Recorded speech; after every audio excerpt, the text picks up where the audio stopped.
Questão 4 diz assim, ó. As ideias veiculadas no texto se organizam para estabelecer relações que atuam na construção dos sentidos. A esse respeito, identifica-se que no contexto da frase, vamos lá, talvez o meu português seja mesmo diferente do dele. A palavra em destaque, por acompanhar um substantivo, expressa uma ideia de indefinição. Gente, eu tenho essa ideia de indefinição aqui. Esse meu, ele é um pronome possessivo. Pronome possessivo, não tem nada a ver com indefinição. Indefinição geralmente é expressa ou pelo próprio pronome indefinido, né? Tem alguns pronomes indefinidos, algum, alguma, nenhum, nenhuma, tudo, nada, outro, certo? E eu também posso usar o artigo indefinido, uns, uma. Mas meu não, meu é pronome possessivo, indica posse, não indefinição. Então, a letra A não pode ser o gabarito. Letra B. Pelo menos até o inglês acabar com a festa francófona, contaminando o linguajar dos patrícios. E aí diz que essa palavra grifada é um verbo de primeira conjugação, a semelhança de acabar. É a banca tentando te levar aí para o abismo, né? Porque, gente, isso aqui tá, ó, bem evidente, até pela presença do artigo, que não é obrigatório. Eu não vou ter substantivo só acompanhado por artigo, tá? Mas aqui ainda trouxe, né, o artigo para facilitar a vida. Isso aqui é um substantivo. O linguajar, né? Isso aqui não é um verbo, né? É eu linguajar, tu linguajares, ele linguajar. Eu não posso nem conjugar esse negócio.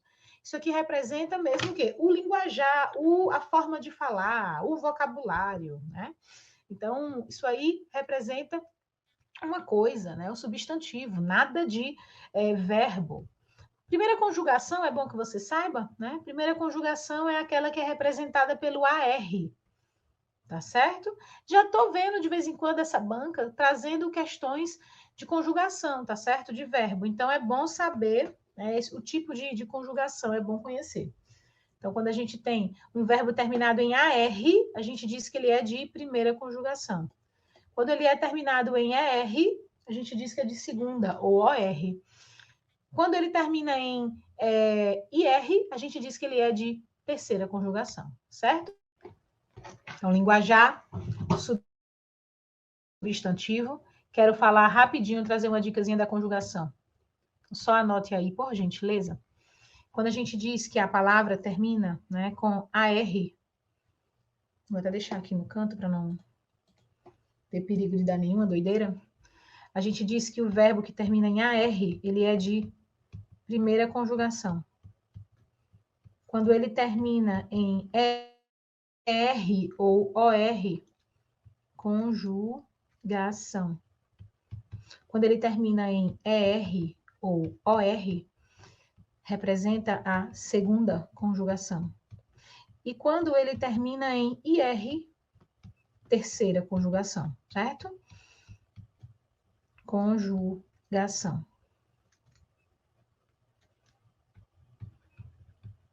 Conjugação. Exemplo, cantar, estudar, apresentar, AR. R, ter, beber, escrever. OR, pôr, repor, compor, contrapor, dispor. IR, dormir, sorrir, partir, evoluir, por aí vai, certo? Então, aqui, letra B está fora de cogitação, isso aí é um substantivo. Letra C, como esperar que a fala do Brasil, a de Angola ou de Moçambique, isso aqui é A, tá? A de Angola ou a de Moçambique continue fiel ao marido português.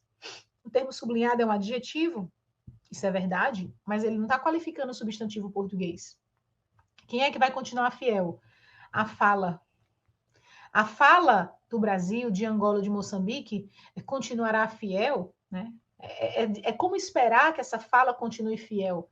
Quem é que vai continuar fiel? Não é o português, né? Quem vai continuar fiel é a fala.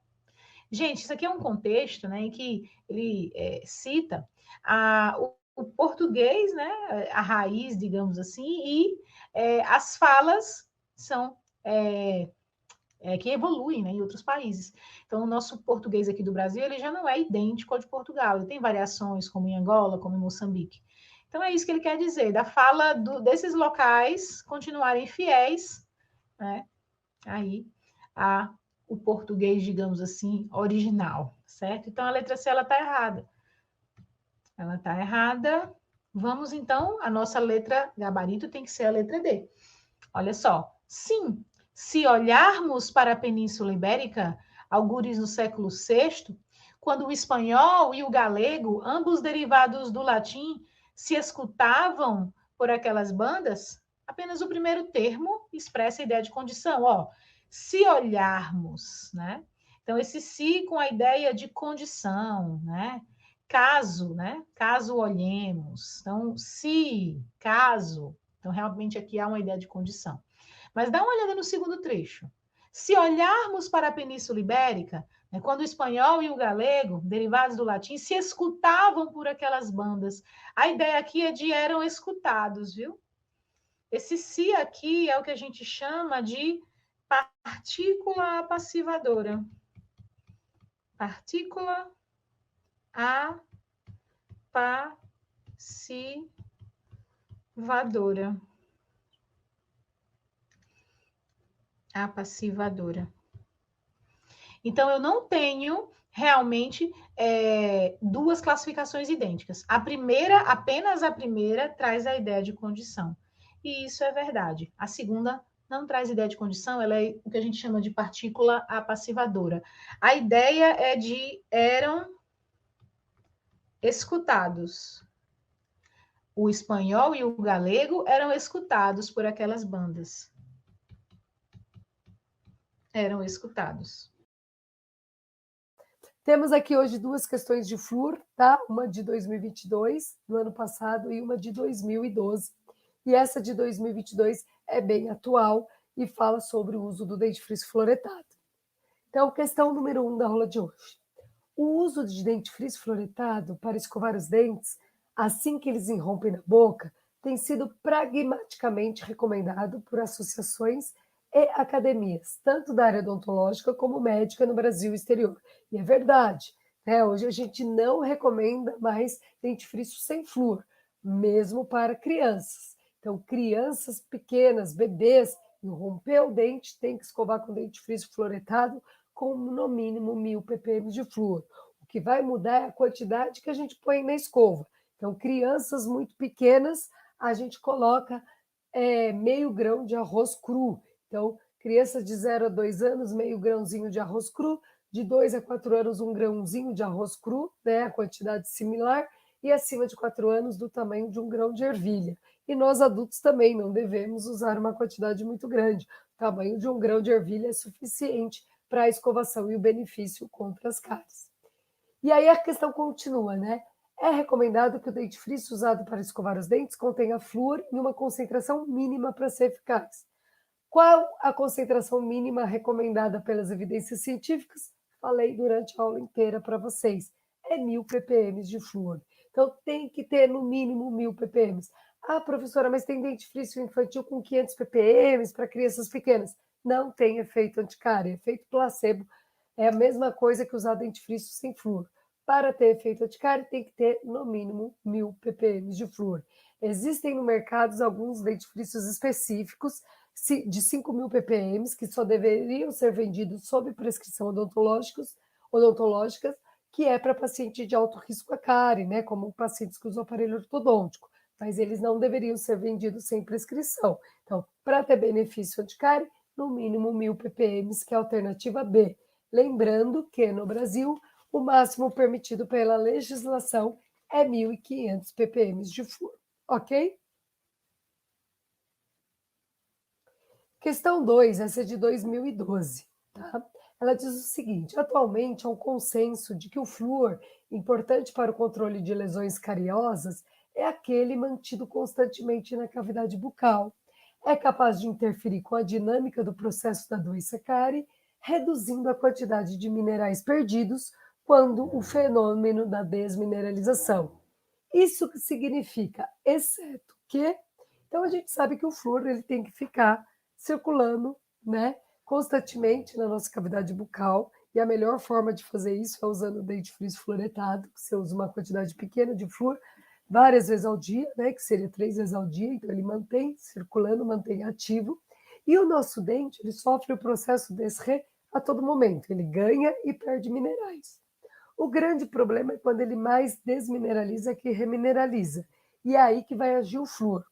Então a gente sabe que o pH crítico para desmineralização do esmalte é 5,5, na ausência de flúor. Então, se não existisse flúor no mundo, com pH abaixo de 5,5, o dente desmineralizaria e assim a gente teria a cárie. Com a presença de flúor, esse pH crítico precisa ficar abaixo de 4,5. Então, abaixo de 4,5 que você perderia minerais. E entre 5,5 e 4,5, o dente perde hidroxapatita, porém ganha fluorapatita. Então, entre 4,5 e 5,5, né, nesse processo de desmineralização da hidroxapatita, é quando o dente ainda está ganhando fluorapatita. Então, é aí que o flúor vai agir. Então, nessa questão, ele tem 4 alternativas corretas e uma incorreta, que é a que ele quer. Então, eu sempre falo para vocês, leve uma canetinha na prova, risquem a prova de vocês, a folha de questão pode ser riscada, então, essa questão que é o exceto, porque nosso cérebro sempre vai procurar a certa, e aqui tem várias certas. Se você não lê direito, você já marca a certa, pula para a próxima e acaba errando a questão. Então, pega a canetinha, vamos lá procurar qual é a questão que está errada. Teremos 4 corretas e uma incorreta. Então, alternativa A. O flúor não é capaz de interferir nos fatores responsáveis pela doença cárie, ou seja, na formação de placa e na transformação de açúcares em ácidos. Verdade, o flúor vai agir no processo de desmineralização, mas ele não vai agir, apesar de ter um pequeno efeito bactericida e bacteriostático, a placa bacteriana, o biofilme, ele vai formar, porque isso é um processo natural, as bactérias estão na nossa boca, ele não vai agir na dieta, né? Se o paciente consumir açúcar, essas bactérias que estão na nossa boca vão metabolizar esse açúcar. Então, nesses efeitos, nesses fatores etiológicos, realmente o flúor não é capaz de interferir. Então, a alternativa A está correta. Então, certinha a A. Certinha. B. É muito importante o controle da placa dental ou da dieta por parte do paciente profissional? Com certeza. Né? A melhor forma de se prevenir a cárie é, primeiro, controlar o consumo de açúcar, e isso a gente pode orientar nosso paciente, ele pode fazer em casa. Segundo, controlar o biofilme a partir da escovação. Então, o paciente faz em casa com a escovação e a gente no consultório com a profilaxia. Então, é muito importante, sim, está correta a B. C. O flúor, além de aumentar o pH crítico do meio, ativa o processo de remineralização, reduzindo a perda mineral em comparação ao meio isento de flúor. Na verdade, o flúor não aumenta o pH crítico, tá? O pH crítico continua o mesmo, e aí ele teria que ficar abaixo de 4,5, e ele não vai ativar o processo de remineralização. O processo de remineralização, ele existe mesmo com a saliva. A saliva tem um efeito tampão. Então, na verdade, o que está escrito aí está escrito de uma forma errônea. Então, o pH crítico ele tem que ficar abaixo de 4,5. O processo de remineralização, ele existe, já mesmo a saliva consegue fazer, o flúor não vai ativar, ele vai melhorar, principalmente quando o pH fica entre 4,5 e 5,5. Então, esta daqui está errada. Então, essa é a alternativa, vamos dizer, correta. Né? Então, aqui que a gente vai marcar a C. Vamos ler a D. Embora o flúor não impeça a iniciação de uma lesão cariosa, é extremamente eficiente em reduzir sua progressão. Verdade, o flúor não consegue impedir o início de uma lesão cariosa. Ele tenta impedir, ele ajuda a impedir, mas ele não impede. Mas ele também é eficiente para reduzir sua progressão. A gente consegue utilizar para remineralização, a gente consegue utilizar para prevenir a instalação, mas impedir, ele não impede. Tá? Então, essa daqui está correta também. Então, a incorreta, que é exceto, é a alternativa C, tá? Alguma dúvida sobre flúor? Vamos ler aqui, temos no chat uma questão sobre flúor. A Ellen Campos perguntou, professora, repete por favor entre 5,5 e 4,5. O que acontece, Ellen? O pH crítico para desmineralização do esmalte é 5,5, se não existe esse flúor. Então, você está lá na cavidade bucal, o dente sofre o processo desrê, a saliva, por meio do efeito tampão, tenta remineralizar, controlar aquela desmineralização, porém, se o pH fica abaixo de 5,5, o dente perde minerais na forma de hidroxoapatita. Com a presença do flúor, o pH crítico é 4,5, ou seja, precisa ficar abaixo de 4,5 para ele perder tanto a hidroxoapatita como a fluorapatita. E quando o pH está entre 5,5 e 4,5, ou seja, abaixo de 5,5, ele está perdendo a hidroxoapatita, porém não está perdendo a fluorapatita, porque ainda está acima de 4,5. Então, quando ele está entre 4,5 e 5,5, ele perde hidroxoapatita, porém ainda ganha fluorapatita. Então, ele forma uma camada protetora. Agora, se o pH fica abaixo de 4,5, aí não tem quem salve. O dente vai perder tanto a hidroxoapatita como a fluorapatita, né? Então, ele vai desmineralizar. Aí não tem quem impeça, mesmo o flúor não vai conseguir impedir o aparecimento da lesão de cárie. Tudo bem? Ficou claro? Se você tiver alguma dúvida ainda, se ficou dúvida, é só perguntar.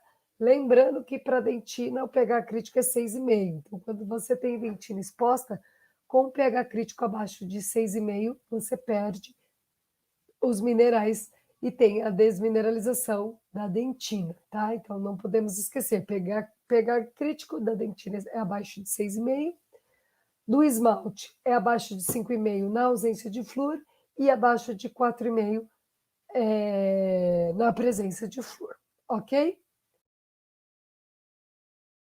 A anestesia local foi definida como perda da sensação em uma área circunscrita do corpo causada pela depressão da excitação nas terminações nervosas ou pela inibição do processo de condução dos nervos periféricos. Uma característica importante da anestesia local é a produção da perda da sensibilidade sem indução da perda de consciência. Nessa área principal, a anestesia local difere drasticamente da anestesia geral. Afinal de contas, a anestesia local você não tem perda de consciência. A anestesia geral você tem perda de consciência, tanto é que o cara tem que ser entubado. Porque na anestesia geral, você desliga o centro de controle da respiração, que fica lá no tronco encefálico. Tem que ter respiração, ah, ajuda para o cara manter a respiração. Então, isso na anestesia local não precisa, porque você não tem a depressão do sistema nervoso central a esse nível, em situações normais, obviamente. Então, esse é o contexto. Esse textinho que ele coloca aqui no início, ó, falando depressão das excitações nas terminações nervosas e bababá, isso aqui eu vou explicar detalhadamente nos próximos slides, tá? Mas ele colocou um textinho aqui só para contextualizar a questão. Segundo Benet, mencionado no livro Manual de Anestesia Local, né, ou seja, o Malamed, são propriedades de um anestésico local ideal, exceto. Então, são 4 alternativas. Uma delas tem uma informação que não é ideal numa anestesia local, tá? Então, primeira afirmação: ter a potência suficiente para proporcionar anestesia completa sem uso de soluções em concentrações nocivas. Em outras palavras, ele está falando aqui que o anestésico local tem que ter uma concentração suficiente que não seja necessário chegar na toxicidade. Concentração nociva é concentração tóxica. Então, a gente quer isso aqui? Claro que a gente quer. Mas eu quero o exceto. Então, não é essa. B. Ser relativamente isento quanto à produção de reações alérgicas. Sim, isso está certo. Isso a gente consegue. É muito raro ter alergia a anestésico local, principalmente aos anestésicos amidas, que a gente vai falar já já. Tá? Então é bem raro. O Malamed ele até fala que é praticamente inexistente o risco de reação alérgica amida. Quando o paciente fala que é alérgico ao anestésico, na maioria das vezes ele é alérgico ao conservante. E aí o anestésico acaba caindo no combo, né? Mas se ele fosse lá investigar no alergologista certinho, ele ia ver que na verdade provavelmente não é o anestésico, é o conservante da solução. Então, tá certo isso aqui. Alternativa C, ser instável em solução. Como assim? A gente quer que o anestésico seja instável em solução? A gente quer que o anestésico seja estável em solução. A gente quer tanto uma estabilidade do anestésico colocar em solução que a indústria farmacêutica coloca lá um ácido clorídrico para melhorar a estabilidade. Então isso aqui está errado. Essa é a alternativa errada. Essa é o exceto. Mas continuando, ó, ser instável em solução e prontamente submetido à biotransformação no corpo. A gente até quer que o anestésico seja biotransformado. Como eu disse, se a biotransformação não ocorrer, a gente vai ter mais toxicidade. Mas a gente não quer que a absorção seja muito rápida. Tanto é que a gente coloca o vasoconstritor junto. A gente tem solução com vasoconstritor. Então, mas de qualquer forma, isso aqui está muito errado. Ser instável, a gente quer estabilidade na solução. E opção D, ser estéril ou capaz de ser esterilizado pelo calor sem sofrer deterioração química. Sim, também. Também, a gente quer isso aqui. Então, o que nós não queremos é isso aqui, ó, ser instável em solução. É o exceto.